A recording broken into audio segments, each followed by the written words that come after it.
All right, everybody, welcome. I'm just about ready to get started. I have turned on Periscope, so it is broadcasting live. I know. All right. So my name is Kelly Farrell. I own Teach Me Social. Teach Me Social started about 3 years ago. I started teaching my friends who are business owners how to use social media and how to do it for their business. I started managing some business social media accounts, and through that, as a teacher, I'm also a learner, so I started learning as much as I could learn, and now that's evolved into a bigger business for me. And as the team grows, so do our services. So we've gone from just teaching social media to also providing social media services. And I'll tell you a bit more about that at the end. Catch me online at Teach Me Social on almost every social media platform. On Instagram, Facebook, and Twitter, I use the hashtag TeachMeSocial as well, so you can follow that one. As well as the hashtag for today. Does anyone know what the hashtag for today is? Oh my gosh! CSVW Biz. There we go! Okay. CSVW, standing for Canadian Small Business Women Biz. A lot of people ask me if you can make up your own hashtags. Well, there you go. Yes, you can make up your own hashtags. And the purpose, as you think you've seen via the tweet wall today, is to join everybody in the same conversation online. So by using the hashtag, you don't have to be following people to be able to see what they're posting. And that's sort of the purpose of that. And so if you were looking for a history of things that I've put out, you could search the hashtag TeachMeSocial and find everything that I've sort of put out before from Teach Me Social. So that's that. My website, teachmesocial.ca. Okay, so social media. What is social media?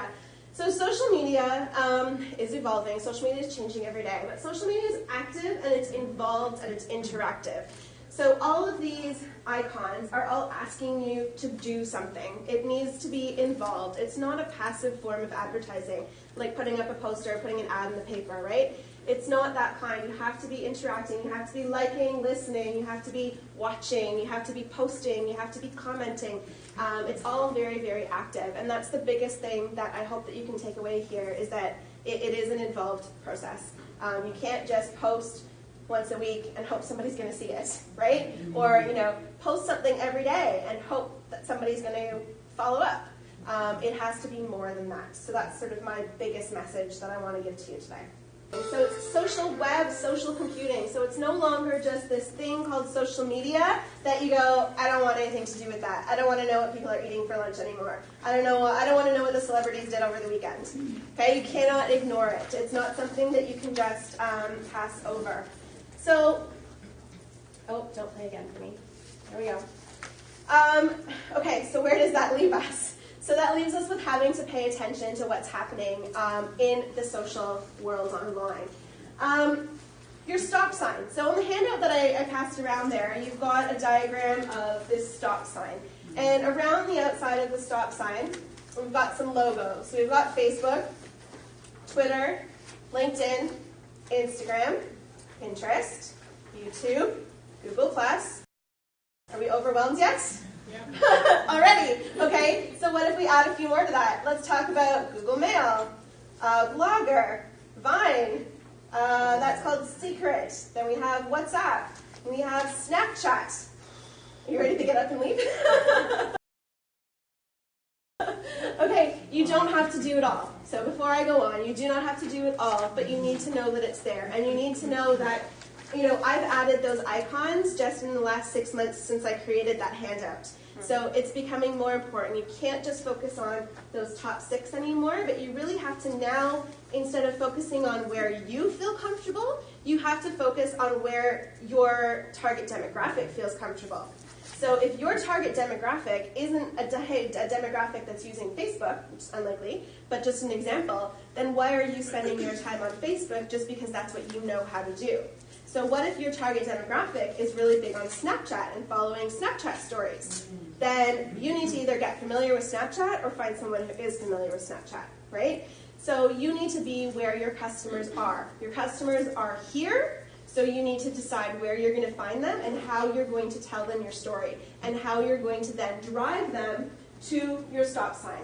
So this is the next point here, is you want to take them from social media channels where you find them and tell them to do something. You want to tell them where to go and what to do. So, yeah, I know. Okay, so, but where to go? Your stop sign is your end result. Okay, so what do you want your customers to do when they see something that you post online? Do you want them to go to your website and look at it? Do you want them to go to your website and purchase something? Do you want them to pick up the phone and call you? Do you want them to download your app? So you need to decide, and this is going to be different for each one of you, what your stop sign is. And that stop sign needs to drive all of your strategy, regardless of which platform you're on. You need to be focused on making sure that they get from there to there. Because that's where the magic happens, right? That's where you start increasing your sales and increasing your contacts. Because out here, you know, you can have a couple thousand followers. You can have a couple 100,000 followers. But if they're not coming here, does that matter to you? Probably not, right? So you want to make sure that you're driving them to where you want them to stop. So it doesn't just have to be your website. So think about if your stop sign maybe is a sign-up page for your email list, okay? Or a landing page where you can give away something for free, a free download in exchange for their email address. You're collecting really valuable information because now all of a sudden you have another way, which is why I include Google Mail here, to reach your customers directly, right? So you can be doing all your social media, but then as soon as you've got their attention and they've said, yeah, I'd like some more information from you, here's my email address, then that's great. That goes from being a big abstract number on social media to being something very specific and a new group of contacts that you can target with specific offers or specific information. All right. Okay, so these brands, you can recognize them immediately, right? So you see Starbucks, Google, Apple, Microsoft, McDonald's. What do they have in common? Their branding is cohesive. They have a very strong cohesive message. They are connected. They are out there. They are connecting. They are consistent. How often do you hear the McDonald's, I'm loving it, on the radio, right? Or on TV. So they're consistent. They're drilling it into you all the time, right? How often do you see people posting pictures of themselves with Starbucks coffees, right? That's pretty intentional. Like Starbucks has made it so that you can really easily post a picture of yourself having a coffee. They are making you do their promotion for them. But then still, it's very consistent. It's everywhere. They're on every corner. That's part of the consistency, and that's all with their branding. When you brand yourself, you get noticed.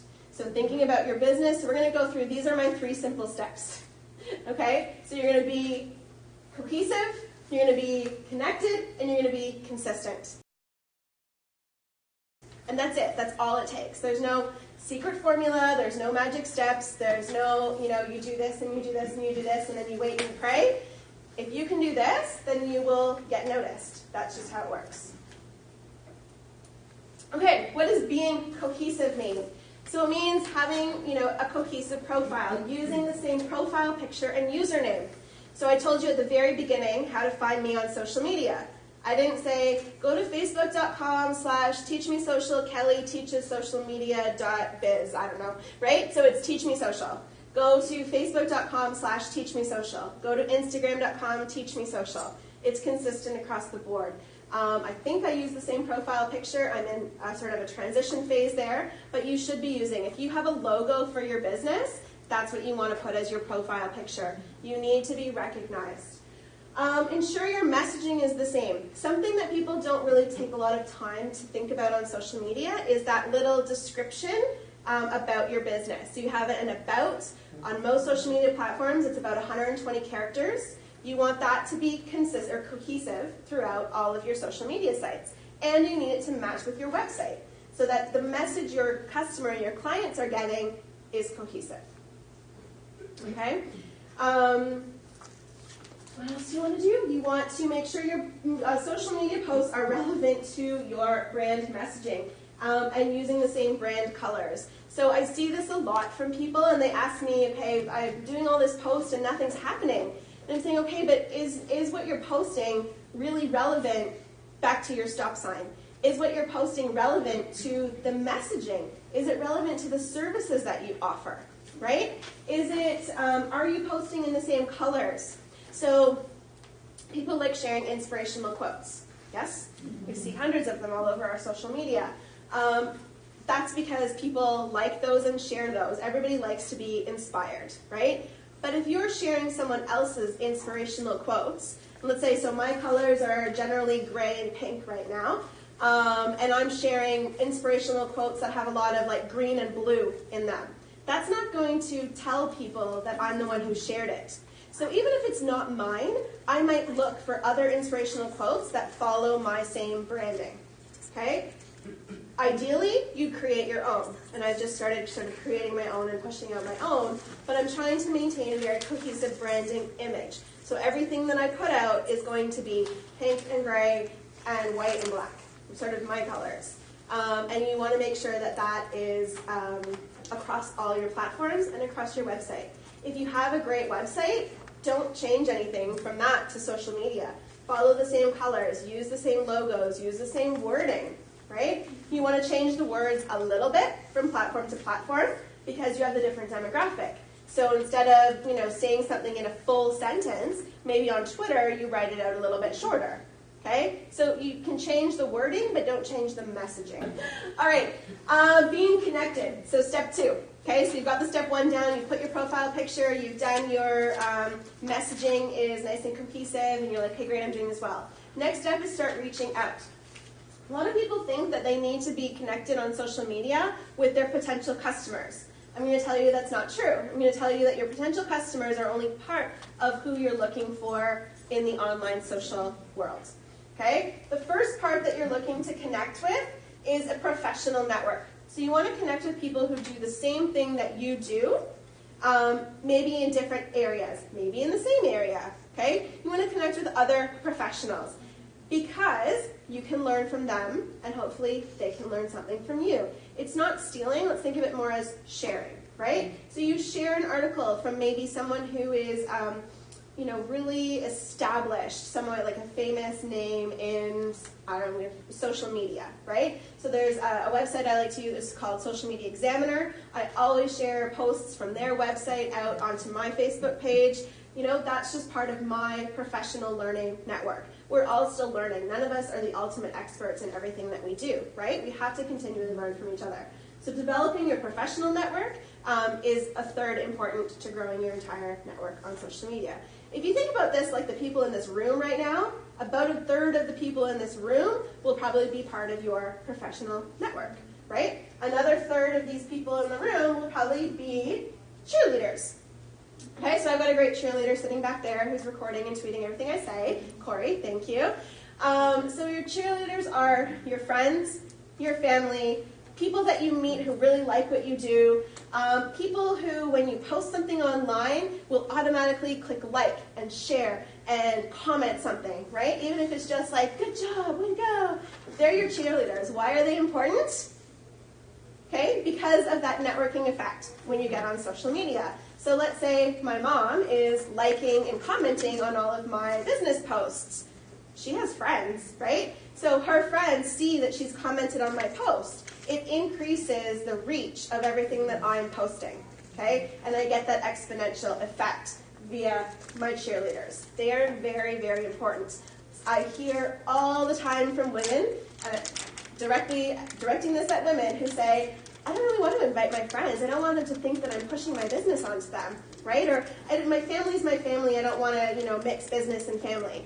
And my question back to you is, why not? They're your greatest fans. They're your greatest asset. And they're probably really proud of you. They want to support your business, right? How many of you have had friends and family that said, let me know what I can do to help support your business? Okay, so you send them a message on Facebook and you say, please like my business page. I have friends who I've told specifically, next time, for the next week, if you see me posting from my business, can you please like it? Right? If I'm really trying to drive something, and they're fantastic for that. The last third are your potential clients and your customers. So you want to go out and you want to find your target market on social media, and you want to follow them, because some of them are going to follow you back, and some of them are going to turn into customers. Right? So you're going to grow that network. So you're going to follow and be followed. That's the next simple step. So in addition to sort of following and be followed, don't forget to include your social networking links and your website in your email signature. I don't know how many emails I get from people who don't have that information in their email signature. There's a great app online called Wise Stamp, W-I-S-E, Stamp, and it puts a really awesome email signature at the bottom of your email. It integrates in with most web-based email programs. Link back to your website from your social media profiles. I already said that. Driving traffic to your stop sign, right? So making sure that in your posts, once in a while, you're also posting links back to your website. Bring them back to where they need to be. And then also to get yourself listed in professional directories, join groups like the Canadian Small Businesswomen. There's a free listing on the Canadian Small Businesswomen website. There's also paid membership versions as well where we help you promote that. And there's all kinds of other professional networks and listings that you can get yourself onto online. So being part of those listings will help you grow that network. Those are my tips for that. So be more connected. And let's talk about consistency. This is the hardest part. I know. This is the hardest part because this is about timing. All right? So this is about posting daily. This is about creating a content calendar, which I'm going to take a wild guess and say nobody in this room has a content calendar where they actually plan out day by day, hour by hour, what content you're going to post on social media. My assumption is probably that 99% of us, myself included most of the time, sometimes, we are on our way somewhere and we're going, oh, I forgot to post that on social media. I'm going to stop, I'm going to post it, and then I'm going to keep going, right? Or, oh, it's bedtime, I'm really tired. Oh, I didn't post anything on my Facebook page today. I better do it really quick. And then I go and I do it. I don't know. Or you get caught up in the allure of social media and you're looking at Facebook stuff and you're liking it and then you're going, oh, this is awesome, share it out. This is awesome, I'm going to share this out. And this is awesome, I'm going to share it out. And then you're like, all right, I'm done. That's enough for a few days. And then you walk away. And then you go and do that again a couple days later, right? So we all kind of fit into those categories. We either sort of binge post or we do it on the go. So creating a content calendar and planning ahead and going, okay, so for this week, so last week, I knew I had this event coming up that I wanted to be promoting. And I knew that I had a blog post I wanted to write and a video I wanted to make. And so that was my plan for the week. Wrote it down, scheduled time for it in my calendar, and got it done, okay? I'm going to skip ahead for a minute here. Oh no, it's still part of the same one. Pre-scheduling tools. So Facebook has a built-in scheduler where you can, write your posts out and schedule them for days in advance and do that ahead of time. For Twitter, you can use something like TweetDeck. Buffer is a great one to do Facebook and Twitter and LinkedIn and Pinterest. Buffer, B-U-F-F-E-R. Hootsuite is a little more advanced when you're ready to take the next step. So it's a little more complicated. It's made for people who manage multiple accounts. Buffer is a really good starter one, and TweetDeck is really good for getting started on Twitter. Again, then using mobile apps. Mobile apps also have built-in scheduling features. You can use, mobile, but on the go, but then schedule it for later. So, you see something or 2 or 3 things while you're sitting at the doctor's office. Don't share them all at once. You can load them up into your schedule for later. Save the links or post them and schedule it for a later time. Following the 80-20 content ratio, this is on the handout I gave you as well. So 80% of what you post on social media should be fun or engaging or interesting. Still cohesive to your messaging, but not necessarily promotional. And that kind of content is really what you can kind of prepare ahead of time. You can find a whole bunch of articles, you can find a whole bunch of quotes, right? And schedule that to go out once or twice a day. 20% self-promotional. Maybe, I'm at this event today, speaking and I'm promoting myself. On a day when I do a video and it's self-promotional. It's only going to be about 20% of what I share, right? Because nobody wants to be sold to all the time. They need to feel like they're getting value from following you on social media. So that 80-20 balance is great. And keeping that in mind as you're building your content calendar will help make that process a little bit less daunting, okay? So you're not posting daily about yourself, you're thinking about balancing that.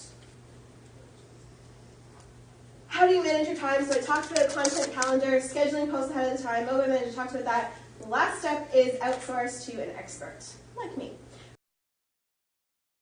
All right, so this is my self-promotion moment, but not so much. I think, we need to recognize in ourselves what we do well and what we are good at and what we're not good at. So I can tell you right now that I do not like managing my own accounting. That is something that I am more than willing to outsource to somebody else. Could I do it myself? Probably. Is it going to take me more time than necessary? Yes, absolutely, right? Is that time that I could be spending building my own business and making money for myself? Definitely, right? So by getting it done by an expert saves you time to focus on doing what you do well, okay? And that doesn't have to mean something outrageously expensive. It's almost like you want to look at it as an investment in growing your business, okay? So you're investing in that sort of advertising promotion as part of your budget to your own growth, okay? And you're freeing up your own time and your own mind space, right? So thinking constantly about, oh, I forgot to post today. Oh, what am I going to post tomorrow? Like, you don't want to do that if that's not what your business is, okay? I'm in the business of empowering you to be able to do it on your own, but I would also encourage you not to spend all your time thinking about doing it on your own, okay? If you are branding yourself as a person, there is a part of your social media that you cannot outsource. There's a huge part of your social media that you need to do yourself because you are the one who is branding yourself. So if you say, I need to post a couple of videos, I need to post some pictures of myself wearing my products, I can't do that for you, right? So I'm more than willing to empower you to be able to do that for yourself. But when it comes to the other 80% of what I like to call filler content, sourcing articles, sourcing quotes, sourcing fun, interesting, engaging things, managing the comments, managing the likes, trying to grow your followers, managing Facebook ads, which I haven't even touched upon, I'm not going to go there today. But when it comes to managing all of those ends of social media, that's where you want to call in somebody to help out. All right? And that is going to save you more time. So that's sort of the big one there. But those are the key ways that you can save your time on social media, and it doesn't have to be a time sucker. That's all I'm going to talk at you about today. I'm more than happy to take as many questions as you have.